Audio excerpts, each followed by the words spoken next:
One of the things that is very common for almost everybody with biotoxin illness is that they develop food sensitivities or food intolerance. One of the reasons for that is because their melanocyte-stimulating hormone is typically suppressed with infection or inflammation from mold toxin or whatever it is that they're dealing with. And so MSH is needed to keep gut integrity.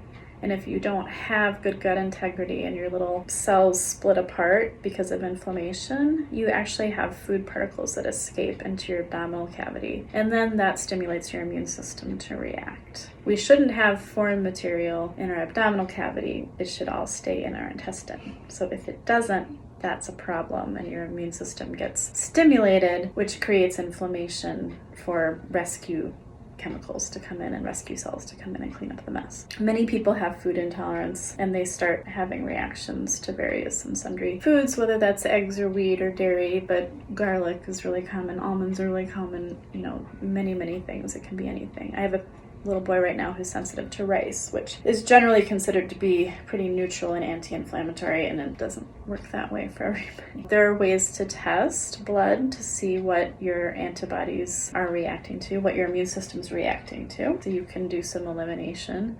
Sometimes it's helpful to do allergy treatment, various kinds, whether that's acupressure, NAET, or sublingual drops or whatever it is, or acupuncture sometimes is used. There are other things. Usually once you get inflammation down, people can tolerate eating again, but that takes a little bit of time.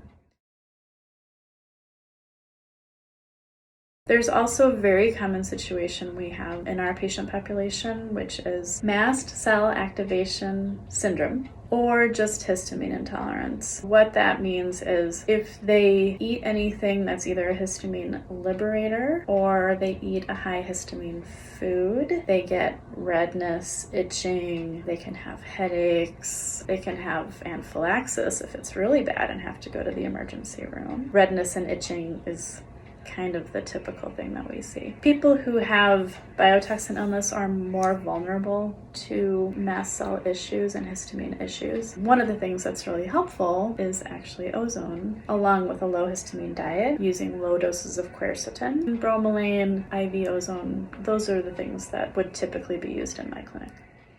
What about?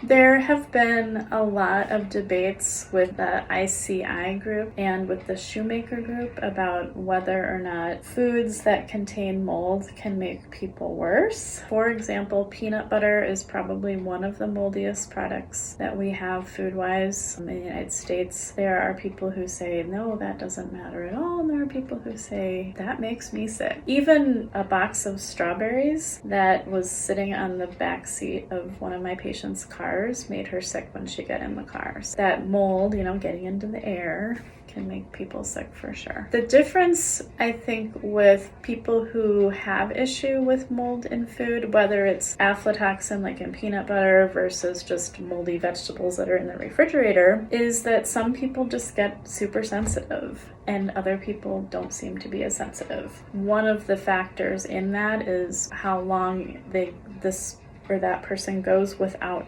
getting appropriate treatment. And that can also mean if, let's say they get diagnosed, they meet the published case definition of biotoxin illness in my clinic, but they don't ever really get out of exposure of a water damaged building because they can't or they won't. The longer they're in there, the worse they typically get. And I would say most of the time it's the people who have not done what they need to do, either because they didn't know or because they couldn't, or the people who end up getting the degree of sensitivity that it takes to start reacting to moldy foods. I definitely know that people react to moldy foods. Would never tell anybody that they were crazy on that one.